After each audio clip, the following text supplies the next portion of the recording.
Et aujourd'hui, j'aimerais parler des apôtres, parce qu'on a parlé depuis quelques semaines des disciples, et on n'a pas fini d'en dire sur les disciples, mais on va regarder ce groupe de 12 que Jésus a choisi parmi ses disciples pour en faire des apôtres. Alors si vous voulez, on va prier, et ensuite de ça, on va commencer, on va mettre le texte au tableau. Bien Seigneur, d'habitude je suis pas mal sûr de mes affaires et aujourd'hui je dois t'avouer que j'ai découvert tellement de choses en étudiant ta parole que je suis un peu moins sûr. Je me rends compte qu'il y a beaucoup de choses, comme l'apôtre Jean disait, il y a tellement de choses que tu as dites et que tu as faites que tous les livres du monde ne pourraient pas contenir ce que tu as fait. Et nous avons dans ces évangiles un résumé des 3 années que tu as passées. Nous voyons ton interaction avec les gens, ton interaction avec les apôtres, et parfois nous sommes un peu confus. Je te demande de nous éclairer, de nous aider à mieux voir, à mieux comprendre ta parole, et de voir aussi comment ça a un impact pour nous directement dans nos vies, même encore aujourd'hui, 2000 ans plus tard. Je te demande de guider cette réunion, de guider mes explications, de guider aussi, d'ouvrir le cœur des gens qui écoutent, afin qu'ils puissent aussi entendre cette parole et l'accepter, et vérifier, comme les chrétiens avérés, si elle vient bel et bien de toi. C'est ma prière ce matin. Amen. Alors la raison que je viens de prier comme ça, c'est que plus j'ai étudié ce passage, ce message, et c'est le premier de 2 ou de 3 messages sur les apôtres, plus j'ai découvert des choses qui m'ont vraiment déstabilisé un peu. Et donc, vous allez faire cette semaine, comme les chrétiens aberrés, quand vous allez recevoir les notes ou quand vous allez regarder le vidéo sur YouTube, il faudra que vous alliez vérifier les versets et vérifier si vous avez eu la même compréhension que moi et ça ne changera pas le message du salut, mais certainement ça bouleverse certaines de nos compréhensions qu'on avait à propos des apôtres et des disciples. Et donc, je ne veux pas m'aventurer en vous disant trop catégoriquement certaines choses, alors que vous savez que d'habitude je suis assez sûr de mes affaires. Eh bien aujourd'hui, voilà, on va réfléchir à ça ensemble et on va voir là où la parole de Dieu nous guide. Alors, on va commencer par ce petit rappel. Nous avons vu que Jésus, après son baptême, a été tenté dans le désert et qu'ensuite, rapidement, il y a eu des disciples qui se sont greffés autour de lui. Alors d'abord, il y a une foule qui le suit et qui est là parce qu'ils sont curieux. Et ils voient des miracles, ils voient la multiplication des pains, ils voient Jésus qui fait des guérisons, etc. Et voilà, ça semble bien. Allez, pourquoi pas, on va suivre. Jésus est d'abord en Judée et ensuite en Galilée, où il y a des petits villages, où les distances sont pas loin un de l'autre. Sa réputation se répand rapidement. Et donc, il y a un tas de foules qui le suivent. Lorsqu'on lit les évangiles, on voit qu'il y a toujours des foules qui suivent Jésus. Mais lorsqu'on va un peu plus loin, on se rend compte qu'il y a un certain nombre de gens qui sont appelés des disciples. Nous avons passé les 2 derniers dimanches à parler de ce que c'était un disciple. Ce sont des gens qui ont décidé de suivre les enseignements d'un maître. Donc, ils se choisissent un maître. Certains d'entre eux avaient choisi Jean-Baptiste, et lorsque Jean-Baptiste leur a dit « Voici l'agneau de Dieu », eh bien, ils ont décidé de suivre Jésus à ce moment-là, et donc ils se sont attachés à Jésus. Les apôtres, eh bien, vous allez le voir, c'est quelque chose de différent. Et on mélange parfois disciples et apôtres. Or, on a vu que Jésus avait un grand nombre de disciples. Plusieurs centaines probablement, certains qui le suivaient physiquement, littéralement, d'autres qui restaient à la maison et qui accueillaient Jésus lors de ses voyages, etc. Mais tout ce qu'ils avaient en commun, c'est qu'ils écoutaient les enseignements de Jésus, ils essayaient de les mettre en pratique, et Jésus va leur apprendre pendant 3 ans qu'il est avec eux que pour être le plus grand dans le royaume de Dieu, il faut servir les autres. Et donc nous avons vu que le service, c'est aussi un des traits du disciple. Nous avons également vu que Jésus a dit dans Jean 13 ou 14, « À ceci tous connaîtront que vous êtes mes disciples si vous avez de l'amour un pour l'autre. » Et donc nous avons déjà quelques marques de ce qui caractérise un disciple, mais parfois nous sommes confus parce qu'il y a 12 personnes qui gravitent autour de Jésus et nous ne savons pas si ce sont des disciples ou des apôtres. Ils sont appelés différemment dans différents évangiles. Alors lisons le texte d'introduction pour aujourd'hui dans Luc chapitre 6, versets 12 à 16. À cette époque-là, Jésus se retira sur la montagne pour prier. Il passa toute la nuit à prier Dieu, et quand le jour fut levé, il appela ses disciples. Alors, remarquez bien qu'il appela tous ses disciples, toute une foule qui le suit. Et il en choisit parmi eux 12 auxquels il donna le nom d'apôtres. Simon, qu'il appela Pierre, André son frère, Jacques et Jean, qui étaient également des frères, Philippe, Barthélemy, qui est un autre nom pour Nathanaël, Matthieu, Thomas, Jacques, fils d'Alphée, donc il y a un autre Jacques, il y a un autre Simon, Simon appelé le Zélote, Jude, fils de Jacques, et Judas Iscariote, celui qui devint un traître. Et on va retrouver cette liste 4 fois dans les évangiles, y compris dans le livre des Actes, et elle est toujours groupée de la même façon. Et on en parlera plus dans le prochain message. Il y a 12 personnes parmi les disciples de Jésus qui ont été choisis pour une mission particulière. Ceux qu'on va appeler les apôtres. Apôtre qui veut dire envoyé. Disciple veut dire étudiant. Apôtre veut dire celui qui est envoyé.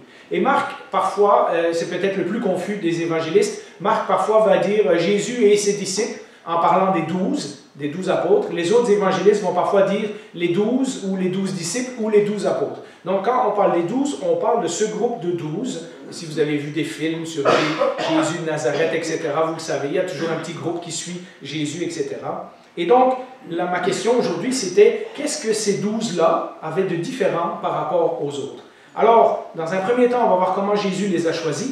Et ensuite, je vous propose le prochain message qu'on fera, donc après Pâques, ça sera sur quelle était la particularité, pourquoi Jésus les a choisis, eux en particulier, quelle est la mission qu'il va leur confier. Donc, parlons des premiers disciples. Nous avons l'impression, quand nous feuilletons rapidement les évangiles et que nous ne nous attardons pas aux paroles du texte comme nous venons de le faire maintenant, on peut sauter des petits détails et pas remarquer que Jésus avait déjà plein d'autres disciples, mais qu'il a choisi 12 parmi ses disciples. Eh bien, on a parfois l'impression, lorsqu'on lit les évangiles, que Jésus passe, il dit « toi suis-moi, toi suis-moi, toi suis-moi » et c'est comme une force magique. Les gens, tout à coup, abandonnent tout et suivent Jésus comme ça, alors un parfait inconnu qu'ils n'avaient jamais rencontré avant, etc., etc. Et peut-être même, vous avez entendu des prédications là-dessus. Moi, c'est ce que j'ai cru pendant longtemps. Je voyais Jésus qui arrive là et là, et puis les gens se lèvent et ils abandonnent tout et ils le suivent. Et on a entendu peut-être des messages qui nous disent voilà, il faut tout abandonner pour suivre Jésus. On va voir que ce n'est pas exactement comme ça. La dernière fois, nous avons vu que plusieurs des 12 avaient déjà rencontré Jésus avant. Et en lisant la Bible, et en lisant un verset que je vous avais cité déjà dans un autre contexte il y a quelques semaines, j'ai été choqué de me rendre compte que j'ai lu ce verset-là toute ma vie et que j'ai vu quelque chose dedans que je n'avais pas vu. Et c'est pour ça qu'au début, je vous ai dit que je vais aller prudemment aujourd'hui. Regardez, lorsqu'on lit Acte 1, versets 21 à 22, il y a quelque chose qui saute aux yeux là. C'est lorsque Judas est mort et que les disciples se réunissent pour choisir son remplaçant. Et Pierre dit, il faut donc choisir un homme parmi ceux qui nous ont accompagnés tout le temps où le Seigneur Jésus a vécu avec nous, depuis le baptême de Jean. Et là, j'ai dû retourner dans tous les évangiles et regarder s'il y avait quelque chose que je n'avais pas compris. Parce que moi, dans mon compréhension à moi, les gens que Jésus a rencontrés, il les a rencontrés là au bord de la mer ou ici dans tel village ou quoi, puis ils l'ont suivi comme par magie. Or, ce texte semble nous dire qu'il y a des gens qui étaient présents au baptême de Jésus et qui sont devenus des disciples de Jésus. Et ça dit depuis le baptême de Jean jusqu'au jour où il a été enlevé du milieu de nous. Et regardez, on en parlera la prochaine fois, il nous sera associé comme témoin de sa résurrection. Une des tâches que les 12 vont avoir, c'est d'être les témoins de la résurrection de Jésus. Et donc, ils prennent très au sérieux le fait que celui qu'ils vont choisir pour remplacer Judas doit être quelqu'un qui au moins a assisté au baptême de Jean et au moins était là lorsque Jésus est ressuscité. Et d'ailleurs, si vous lisez la suite du récit, il y a 2 personnes qui sont proposées. Ce qui veut dire qu'il y a probablement un plus grand groupe de disciples qui étaient là depuis le début et qui, en cours de route, ont continué à suivre les autres, même s'ils ne sont pas devenus les apôtres. Comme je vous l'ai dit, j'ai toujours cru que les 12 avaient rencontré Jésus au fur et à mesure. Et lorsqu'on lit juste un évangile, on peut avoir cette impression-là. Lorsqu'on met les 4 évangiles ensemble, l'histoire devient un petit peu différente.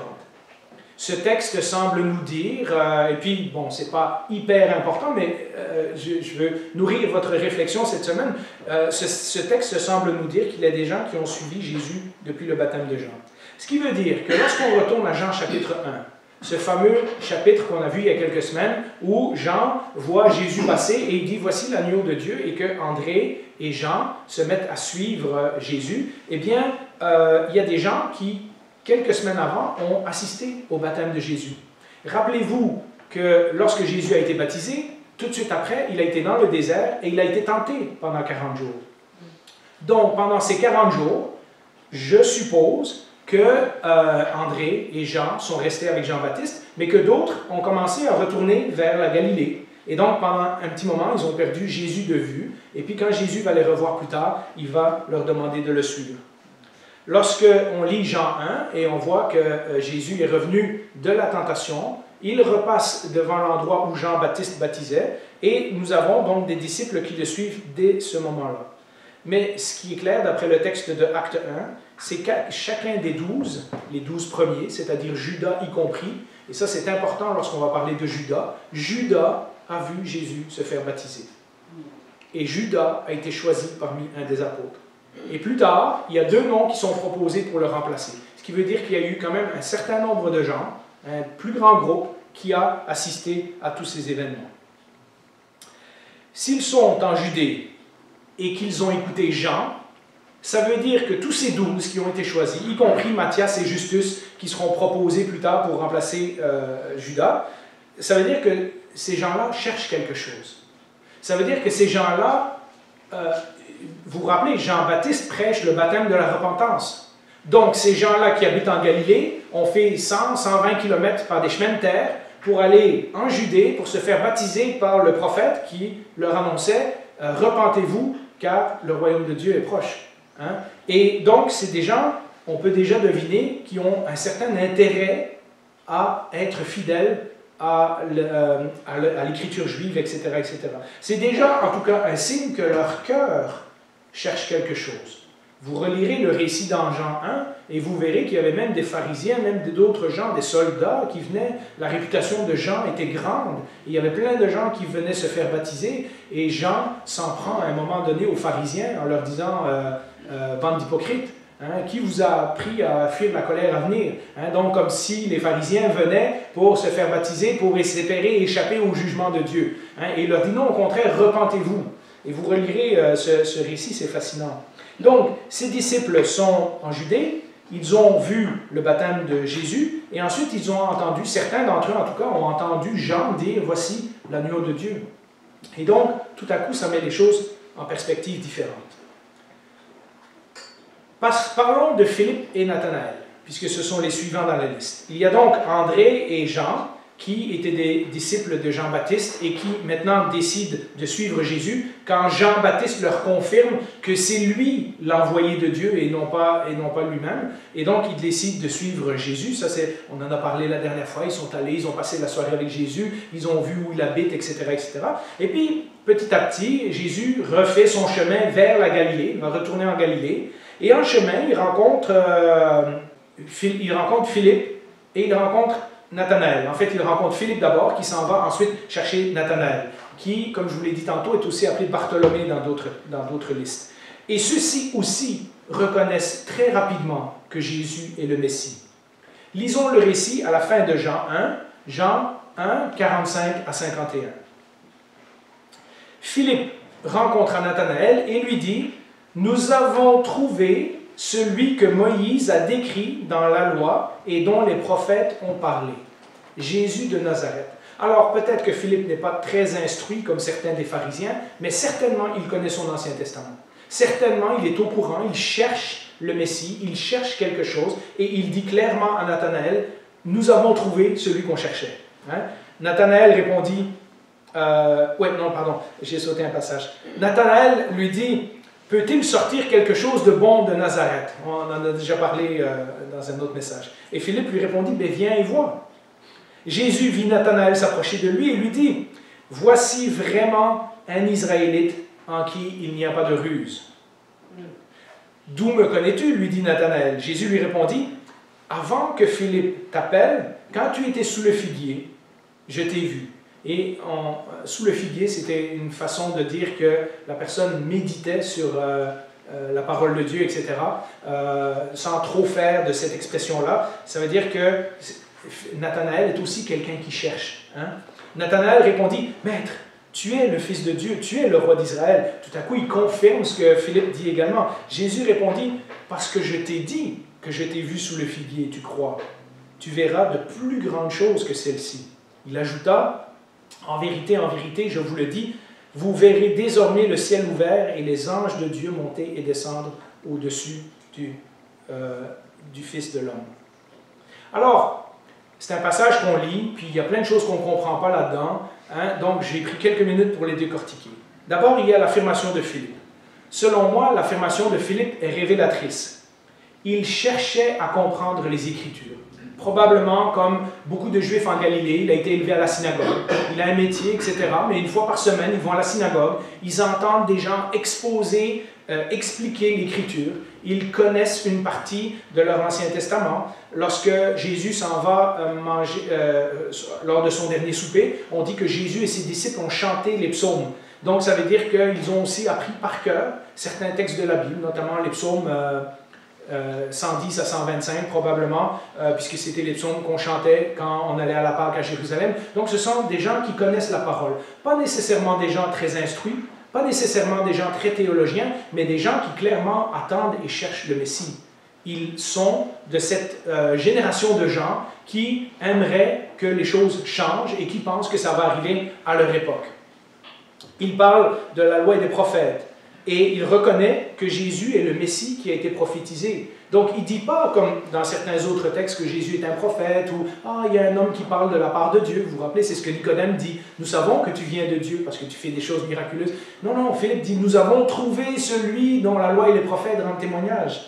Hein? » Et donc, Philippe est très convaincu. Mais la conversation entre Jésus et Nathanaël est encore plus fascinante. Parce que lorsque Jésus dit que voilà un véritable Israélite dans lequel il n'y a pas de ruse, eh bien il fait affaire à cet épisode où Jacob qui veut dire le rusé, hein, qui ensuite a eu son nom changé pour Israël, donc voici un véritable Israélite, voici un véritable fils de Jacob dans lequel il n'y a pas de ruse. Mais vous vous rappelez quand Jacob a eu son nom changé? Jacob a menti, a triché toute sa vie. Et à un moment donné, il rencontre Dieu, et il se bat avec l'ange de l'Éternel. Et l'ange de l'Éternel lui demande « Quel est ton nom ?» Et Jacob, pour la première fois de sa vie, avoue qu'il est un menteur. « Mon nom, c'est Jacob. Mon nom, c'est le rusé. Mon nom, c'est le menteur, le manipulateur. » Et Dieu lui dit « Parfait, maintenant ton nom, ça va être Israël. » Vous relirez, je vous renverrai les notes, là, ça c'est dans Genèse chapitre 32. C'est un épisode fascinant.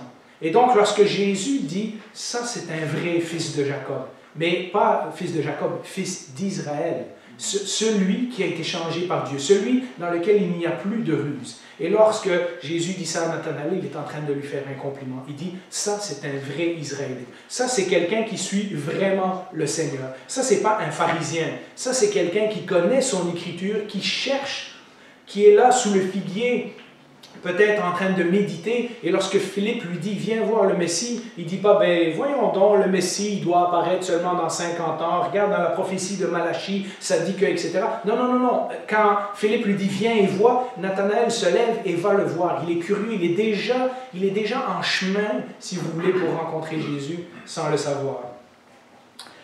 Et lorsque Jésus lui dit « Tu es impressionné que je t'ai dit que je t'avais vu, hein?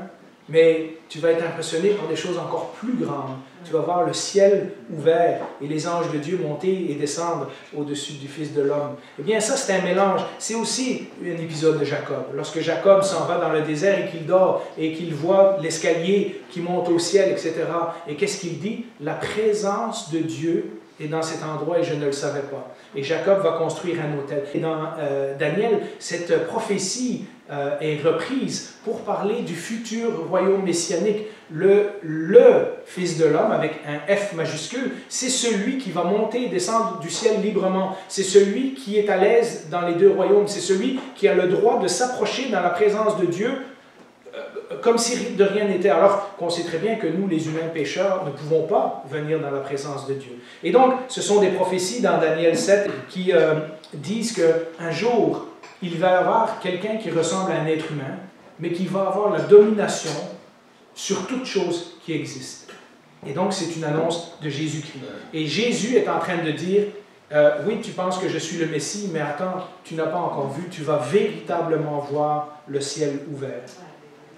Ces gens-là n'ont pas étudié à l'école de théologie de Jérusalem. Je blague, je ne sais pas s'il y avait une école de théologie, mais il y avait en tout cas des grands rabbins à Jérusalem. Hein, l'apôtre Paul a étudié plusieurs années à Jérusalem, au pied de Gamaliel, entre autres. Les pharisiens étaient très fiers de leur éducation théologique. Or, voici des gens qui n'ont pas une grande éducation théologique, mais qui connaissent les prophéties de l'Ancien Testament, qui cherchent réellement le Messie, qui sont vraiment prêts à suivre Jésus lorsqu'ils rencontrent Jésus. Alors, j'ai poursuivi ma réflexion et ça fait des semaines que je prépare ces messages-là, etc. Et puis je regarde, je lis les évangiles en parallèle, je lis des commentaires, etc. Et en poursuivant ma réflexion, je me suis posé l'autre question. Est-ce qu'ils sont tous de Galilée?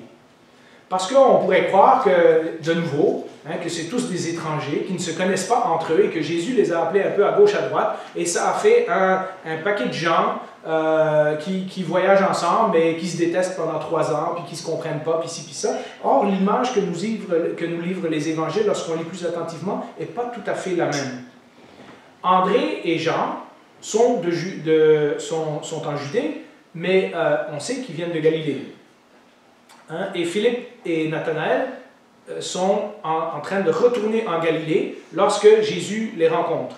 Alors on peut déduire, donc, après le baptême de Jésus, lorsque Jésus disparaît les 40 jours dans le désert pour être tenté, il y a des gens qui ont vu ce qui s'est passé au baptême de Jean, qui ont été interpellés, mais là Jésus n'est pas là, donc ils commencent à faire leur petit bout de chemin, puis ils retournent en Galilée, ils retournent donc à leurs occupations, etc. Et ils sont donc disciples, mais ils sont disciples de loin. C'est-à-dire, ils ont décidé que l'enseignement de ce Jésus avait de l'allure, mais bon, voilà, il n'est pas là, alors ils retournent à leurs occupations. Ils ont des responsabilités professionnelles, des responsabilités familiales. On sait par exemple que Pierre avait la maison de sa belle-mère à Capernaum, donc on sait que Pierre est marié et qu'il a une famille. On connaît le métier de plusieurs d'entre eux, on va en parler dans quelques secondes. Et donc, lorsque Jésus, un peu plus tard, après son séjour dans le désert, les recroise dans la région de Capernaum, là, il les appelle cette fois-ci à le suivre à temps plein. Et donc, ce ne sont pas des parfaits étrangers qui n'ont jamais rencontré Jésus avant, c'est que maintenant, ils reçoivent un appel de Jésus spécifique pour les suivre. Matthieu, par exemple, on sait qu'il travaille à Capernaum. Philippe vient de Bethsaïda. Bethsaïda, c'est à 8 ou 9 km de Capernaum. Simon le Zélote, qui est aussi appelé parfois Simon le Cananéite, vient de Cana. Je pense que Nathanaël aussi vient de Cana. Donc il y a plusieurs qui viennent de Cana, c'est aussi à 8-9 km de là. Bref, ils sont tous dans la région autour du lac de Galilée. Et nous verrons que Jésus va se choisir parmi un grand nombre de disciples, 12 personnes pour une série de missions bien spécifiques.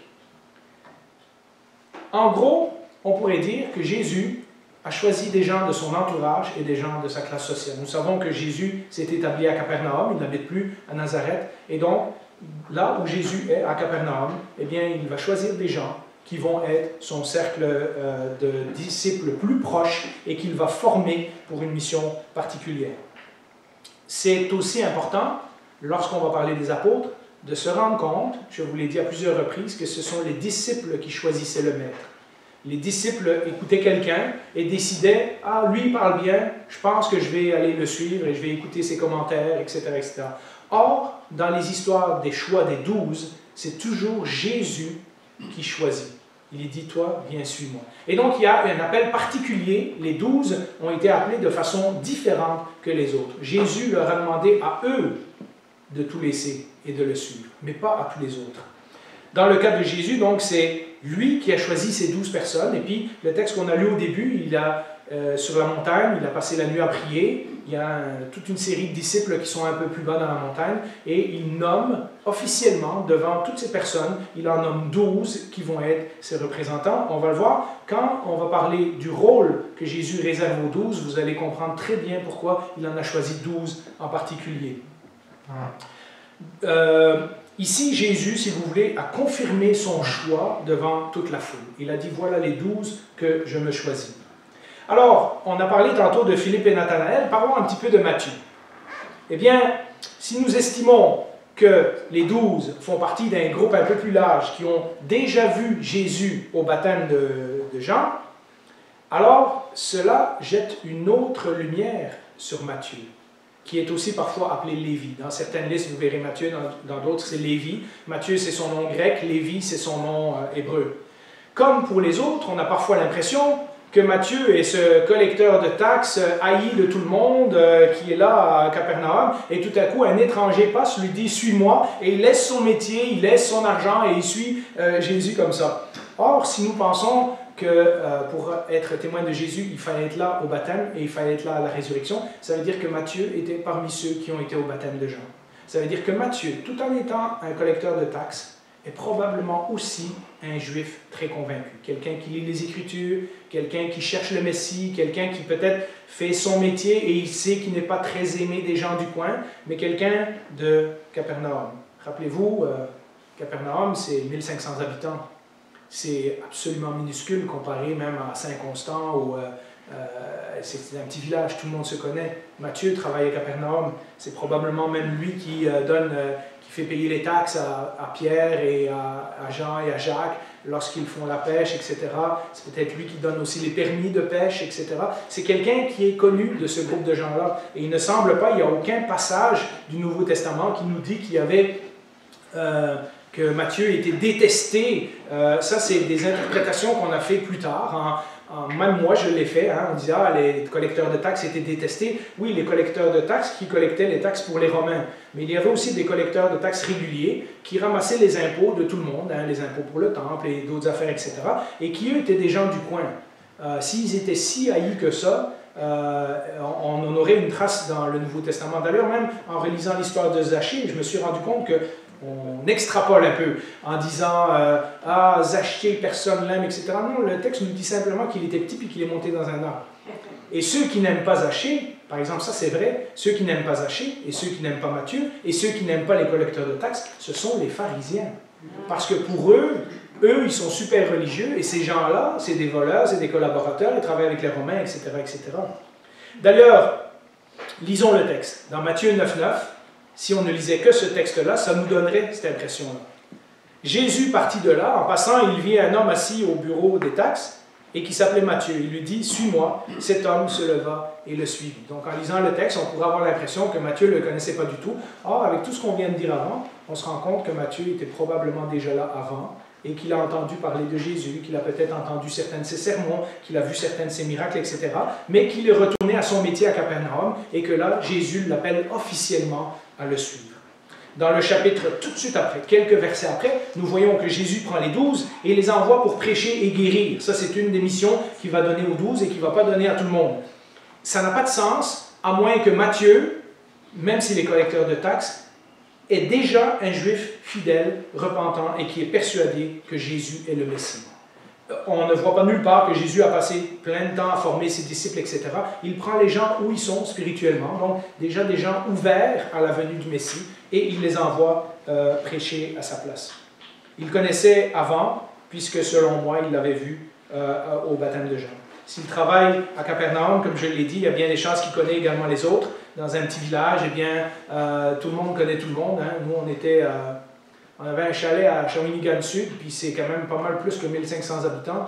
Puis dès qu'on arrivait en ville, tout le monde savait qu'on n'était pas du coin. Donc, c'est pas compliqué de vite repérer quelqu'un qui n'est pas de là. Jésus prêche dans cette région. Jésus habite à Capernaum. Jésus a fait des miracles et tout ça avant d'avoir son groupe de 12 disciples. Sa réputation s'est déjà répandue. Jésus, pendant un temps, prêche et guérit tout seul avant qu'il se choisisse les 12. Donc, tout semble concorder. Matthieu fait partie de ceux qui ont entendu, vu, écouté Jésus, etc. il est déjà un disciple dans son cœur. Marc complète le portrait en nous disant que Matthieu, tout de suite après, a fait un grand banquet et invité plein de gens chez lui. Des gens de mauvaise vie. Dans la version originale, ça dit des pécheurs, mais comme aujourd'hui, on ne sait pas toujours qu'est-ce que ça veut dire. C'est des gens de mauvaise vie. De nouveau, il s'agit de gens que les pharisiens considèrent comme des gens de mauvaise vie. Regardez ce que nous dit le texte Marc 2,15. Comme Jésus était à table à la maison de Lévi, c'est-à-dire Matthieu, beaucoup de collecteurs d'impôts, et c'est drôle que c'est mis dans la même phrase, et des pécheurs, donc des gens de mauvaise vie, se mirent aussi à table avec lui et avec ses disciples, car ils étaient nombreux à le suivre. Vous voyez comment le contexte maintenant est différent? Jésus a déjà des disciples. Jésus va chez Matthieu, il va avec les disciples, donc il accepte tout à fait l'invitation de Matthieu, mais Matthieu en profite pour inviter d'autres collecteurs de taxes, c'est-à-dire d'autres gens qui sont méprisés par les pharisiens, et d'autres gens qu'on dit de mauvaise vie, c'est-à-dire des gens qui ont des métiers parfois pas recommandables ou des choses comme ça, mais un collecteur de taxes, c'est pas un métier, c'est pas un mauvais métier. Il faut que quelqu'un fasse ce métier-là. C'était un mauvais métier vu dans la tête des pharisiens. Et donc, on comprend maintenant que les gens dont Jésus s'entoure ne sont pas du goût des pharisiens. Ce sont les chefs dirigeants, les chefs religieux qui vont énormément critiquer Jésus au point que même ils vont être aveugles lorsque Jésus fait des guérisons, etc. Ils ne se réjouissent même pas des guérisons, ils sont fâchés que Jésus a fait ça le jour du sabbat. Et donc on va voir dans la prochaine année, vous allez voir, on va rencontrer les pharisiens souvent et on va mieux comprendre l'opposition qui existe entre Jésus et les pharisiens. Matthieu fait un banquet. N'oublions pas, on en a parlé dans certaines paraboles de Jésus, etc. Le banquet dans le Moyen-Orient au temps de Jésus et encore aujourd'hui dans certaines régions du monde est un symbole de communion. Si je t'invite à manger chez moi, c'est que tu es mon ami. Et donc Matthieu s'identifie clairement à Jésus, mais il amène aussi tous les gens qui sont rejetés par les pharisiens et il n'a aucune misère à les amener dans la présence de Jésus. Et Jésus est dans la maison de Matthieu avec ses disciples. Donc toute cette gang-là, ils sont tous ensemble. Il n'y en a aucun qui dit « Ah, nous, on va manger là sur une petite table à côté, parce que ça, c'est des gens de mauvaise vie, etc. » On voit ça nulle part dans les évangiles. Matthieu affirme dans ce repas qu'il est en communion avec Jésus, que Jésus est son ami proche. Et Jésus accepte d'être en communion avec les gens qui sont considérés comme des pécheurs par une certaine classe d'autorité religieuse. On comprendra donc pourquoi Jésus va rencontrer tellement d'opposition de la part des pharisiens, des sadduciens, etc. Parce que Jésus remet en cause tout le système religieux d'Israël à cette époque. Il y a des gens qui se sont accaparés l'Ancien Testament et qui ont dit « Nous, on est les purs, nous, on est les parfaits. Si vous faites comme nous, vous allez être agréable à Dieu. Tous les autres, ben, vous êtes tous des pécheurs. Vous êtes tous des pas bons. Hein? » Et les pharisiens étaient très fiers de leur statut. Paul dira, moi j'en ai des raisons de me vanter, j'étais le meilleur de tous les pharisiens, j'étais le plus zélé, etc. Et donc les pharisiens sont des gens religieux, mais des gens très fiers de leur statut religieux, tellement fiers qu'ils méprisent tous ceux qui ne sont pas comme eux. Alors on a parlé de Philippe et Nathanaël, on a parlé de Matthieu, maintenant parlons de ce groupe de pécheurs, parce que dans les personnes que Jésus s'est choisies, il y a plusieurs qui étaient des pécheurs. Hein? Vous avez entendu des histoires, vous le savez, on va en reparler à plusieurs reprises. Eh bien, lorsqu'on aborde le choix des disciples, le choix des 12 apôtres avec le contexte qu'on vient d'y mettre, eh bien, ça jette aussi un regard différent sur certains récits qu'on lit et qui pourraient nous sembler contradictoires. Je vous l'ai dit, c'est important de voir qu'il n'y a pas de contradiction dans la Bible parce que souvent, on va rencontrer des athées ou on va voir des vidéos sur YouTube qui essayent de montrer que, ben regarde, lui, il dit Marc qui dit ça, puis lui qui dit ça, donc la Bible est fausse. Et je vous montre comment on peut harmoniser tout ça. Quand nous lisons Marc, chapitre 1, on a l'impression, de nouveau, que Jésus se promène sur le bord du lac de Galilée et il voit 4 personnes en train de tirer les filets. Il dit « Hey, vous autres, suivez-moi » et qu'il lâche tout et ils le suivent, sans même le connaître, sans savoir qui c'est, etc. etc. D'ailleurs, ce ne serait pas un bon exemple à dire à nos enfants. On n'arrête pas de le répéter depuis qu'ils sont petits. « Suis pas un étranger » et puis là, on aurait... voilà. Ça fait Vous voyez, c'est ce qu'on croit, c'est ce que parfois on a entendu dans les prédications, mais c'est une impression qu'on a. Parce qu'en lisant les autres récits, on se rend compte que la situation est un petit peu différente. Nous avons dit que André et Jean et Pierre, on n'a pas le nom de Jacques, mais on pense que peut-être Jacques était avec Jean. Donc au moins ces quatre-là ont rencontré déjà Jésus parce qu'ils suivaient Jean-Baptiste. Et qu'ils ont déjà rencontré Jésus en Judée. Entre-temps, ils sont retournés à leurs occupations. Mais lorsque Jésus repasse devant la mer de Galilée et qu'il les voit, il dit, bon, maintenant, c'est officiel, suivez-moi. Hein? C'est Jésus qui les choisit, ce n'est pas eux qui choisissent Jésus, c'est Jésus qui les choisit pour faire partie de son groupe.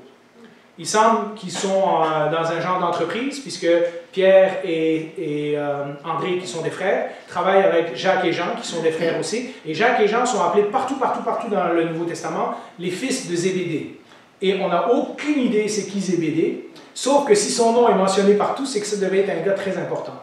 On sait que Pierre et André travaillaient ensemble dans la même entreprise avec Jacques et Jean. Donc, à mon avis, le papa est quelqu'un de riche, qui a une entreprise de pêcheurs sur le bord du lac de Galilée. Et il y a un épisode très intéressant, je vous l'ai noté dans mes notes, c'est dans Jean 18, quand Jésus se fait arrêter et qu'il est dans la cour de Caïphe, le grand prêtre. Eh bien, on apprend que Jean, l'apôtre Jean, est dans la cour et que Jean était connu du grand prêtre. Sauf que Jean, il est très jeune. Donc, il y a bien des chances que Caïphe, ce n'est pas Jean qui connaît, c'est le père de Jean. Et donc, Zébédée doit être quelqu'un qui a une réputation jusqu'à Jérusalem, puisqu'il est connu. Et nous lisons, je vous l'ai mis dans les notes, là, Jean 18, c'est fascinant. C'est l'apôtre Jean qui fait rentrer Pierre dans la cour. Il va voir la servante et il dit, hey, laisse-le rentrer, etc. Dans la cour où Pierre va renier Jésus 3 fois. Et donc, on voit qu'il y a quand même des liens là, etc., etc. Donc, Zébédée, c'est quelqu'un de très connu, sauf que nous, on ne sait rien sur lui. Mais on connaît ses deux fils, Jacques et Jean, qui vont revenir souvent dans les évangiles, on aura l'occasion d'en parler, hein, et qui vont être parmi les disciples que Jésus s'est choisi pour en faire des apôtres.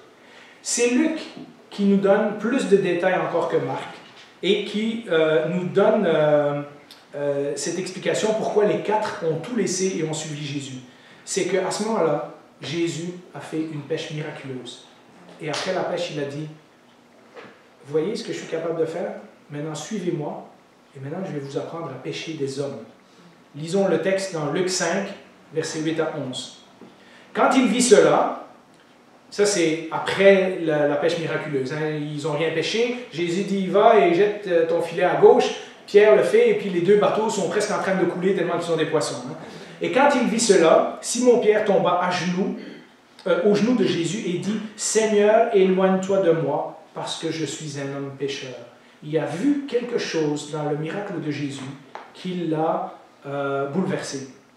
En effet, lui et tous ceux qui étaient avec lui, donc on suppose André, Jacques, Jean et tous les autres, étaient remplis de frayeur à cause de la pêche qu'ils avaient faite. Ils sont choqués. Eux qui sont des pêcheurs professionnels et qui n'ont rien pris pendant la nuit, tout à coup, en quelques minutes, Jésus leur dit, mets tes filets là, et il y a un miracle tellement extraordinaire que leurs bateaux vont couler. Il en allait de même pour Jacques et Jean, les fils de Zébédée, les associés de Simon, c'est pour ça que je vous disais tantôt qu'ils travaillaient ensemble. Jésus dit à Simon, n'aie pas peur, désormais tu seras pêcheur d'hommes. Alors ils ramenèrent les barques à terre, laissèrent tout et le suivirent. Vous voyez, ils ont déjà rencontré Jésus avant. Ils ont déjà reconnu que c'est le Messie. Quand ils ont le temps, ils vont écouter ses enseignements, etc. Mais ils sont encore pris à faire leurs occupations de pêcheurs. Et à une journée donnée, Jésus va les voir et leur dit, maintenant, vous allez me suivre à temps plein. Avant, c'est eux qui avaient choisi Jésus. Maintenant, c'est Jésus qui les a choisis pour le suivre. Ce n'est pas que Pierre n'avait pas connu Jésus avant, mais là, il vient de réaliser quelque chose de plus. Avant, il cherchait le Messie. Maintenant, il vient de se rendre compte qu'il est un pécheur. Un pécheur, pardon. Il vient de se rendre compte qu'il est un pécheur. Et ça lui fait peur. Il voit quelque chose en Jésus, peut-être sa sainteté, peut-être son pouvoir ou quoi. Il voit quelque chose en Jésus qu'il n'avait pas vu avant lorsqu'il l'a rencontré dans le désert. Et maintenant, il comprend qu'il est un pécheur, qu'il a besoin d'obéir à ce Jésus. Avant, il avait choisi de suivre Jésus, mais sur son horaire, sur son temps, quand il avait du temps libre. Hein, une fois il est en Judée, une fois il est en Galilée, etc. Selon ses disponibilités. Maintenant, Jésus l'appelle à consacrer sa vie pour une mission spéciale, à temps plein. Alors, j'aimerais m'arrêter là pour aujourd'hui, mais j'ai beaucoup réfléchi et j'aimerais quand même qu'on regarde en conclusion 2 dangers que je pense qu'il faut éviter en lisant ce texte.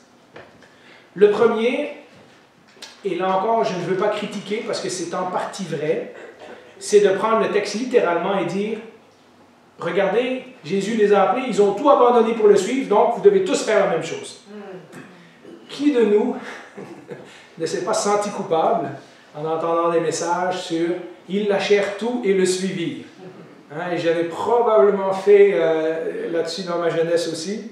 Ou encore quand Jésus dit ainsi, dans Luc 14,33, « Ainsi donc, aucun de vous, à moins de renoncer à tout ce qu'il possède, ne peut être mon disciple. » Or, nous avons vu, la semaine passée, que Jésus a des disciples qui le suivent littéralement, physiquement d'un endroit à l'autre, mais que Jésus a aussi des disciples qui restent chez eux, qui s'occupent de leur famille, qui s'occupent de leur travail, etc., et chez qui Jésus va parfois aller dormir, comme par exemple Marthe et Marie, et jamais on entend que Jésus dit « Ces gens-là sont moins bons parce qu'ils n'ont pas tout abandonné pour me suivre. Mais ces 12-là, ils sont meilleurs parce qu'ils ont tout abandonné pour me suivre. » Jésus ne fait jamais cette distinction entre les deux. Et on devrait faire attention lorsqu'on parle des apôtres et des disciples de ne pas mélanger les choses et de ne pas dire « Waouh, ça veut dire qu'il faut que je quitte ma femme, que je quitte mon travail, que je quitte mes responsabilités, etc. etc. » Nous avons vu donc que Jésus avait un grand nombre de disciples qui ne pouvaient pas toujours le suivre physiquement, mais qui l'assistaient de leurs biens et autres. Je vous renvoie aux 2 messages précédents.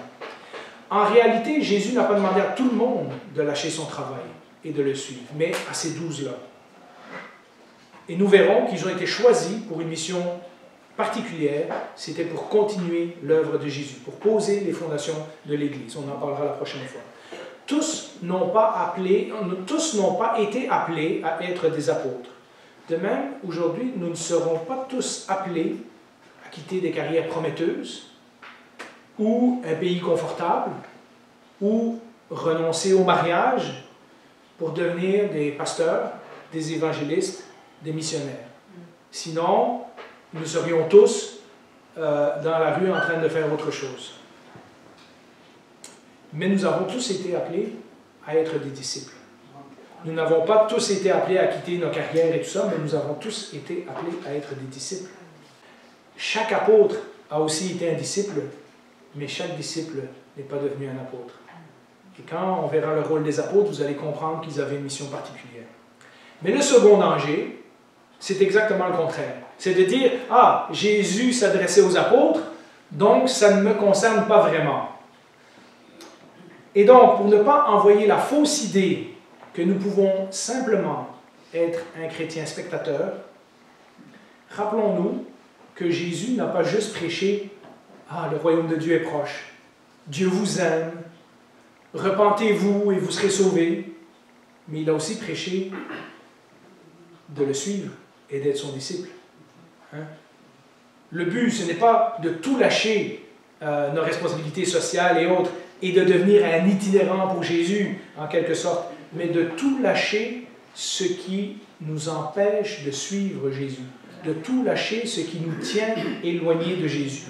Et là, nous avons un examen de conscience à faire, un grand examen de conscience, et nous devons le refaire régulièrement parce que nous devons lâcher nos désirs égoïstes. Et qui d'entre nous n'en a pas? Hein? Où on met moi d'abord, et puis les autres et Jésus ensuite. Nous devrons renoncer à toutes nos idoles.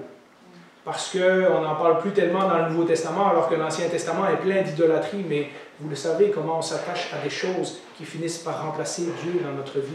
On pense que si on a ça, on va être heureux, alors que le Seigneur nous dit, non, non, c'est moi que tu as besoin. On va peut-être devoir renoncer à toutes nos excuses. Hein, j'ai pas le temps, je travaille trop, ah, j'ai pas assez d'argent, je suis trop occupé. Ah oui, je sais que je dois parler à mon voisin, mais je l'aime pas. Ah, je sais que je devrais pardonner à un tel, mais je ne le sens pas. Si on veut être disciple de Jésus, on va devoir renoncer à ça aussi, parce que ça nous empêche de le suivre. On n'est pas tous comme le jeune homme riche, mais dans le cas du jeune homme riche, c'était sa poursuite de l'argent, du succès, hein, du travail, qui l'empêchait de suivre Jésus et d'être un disciple. Nous devrons peut-être renoncer à Et je pensais à ça, regarder des matchs du Canadien.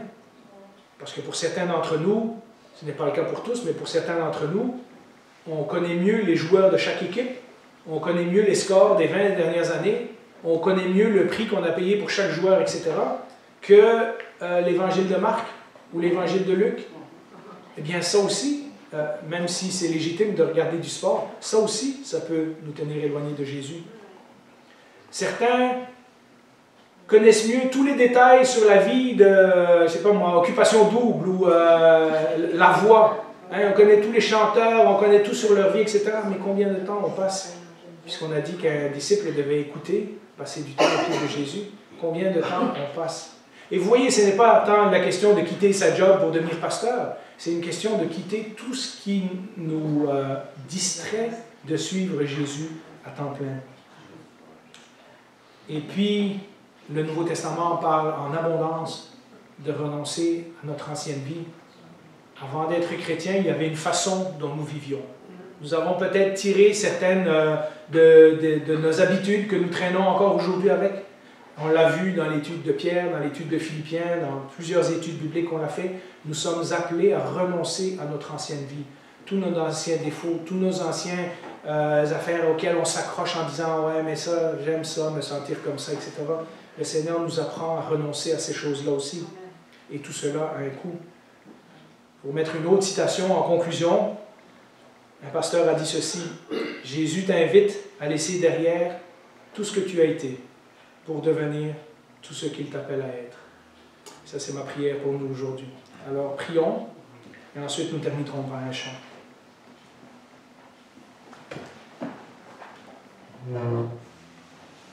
Eh bien, Seigneur, entre se sentir coupable et entre parfois se sentir fier, parce que nous occupons un poste à l'Église, ou nous sommes missionnaires, ou nous avons étudié à l'école biblique, nous sommes en fait tous vulnérables, soit d'être trop égoïstes, soit d'être trop orgueilleux. En regardant la vie des disciples, nous voyons maintenant que tu appelles les gens à te suivre, et que pour chacun de nous, cela a un coût. Que tu puisses nous permettre d'examiner dans nos vies et à la lumière de ta parole ce qui nous empêche encore de devenir la personne que nous pouvons être en Jésus-Christ. Que nous puissions grandir, que nous puissions mieux te connaître, que nous puissions mieux te servir, que nous puissions mieux t'aimer, passer plus de temps avec toi, que nous puissions mieux expliquer la foi qui est en nous lorsque des gens autour de nous nous demandent pourquoi nous sommes chrétiens.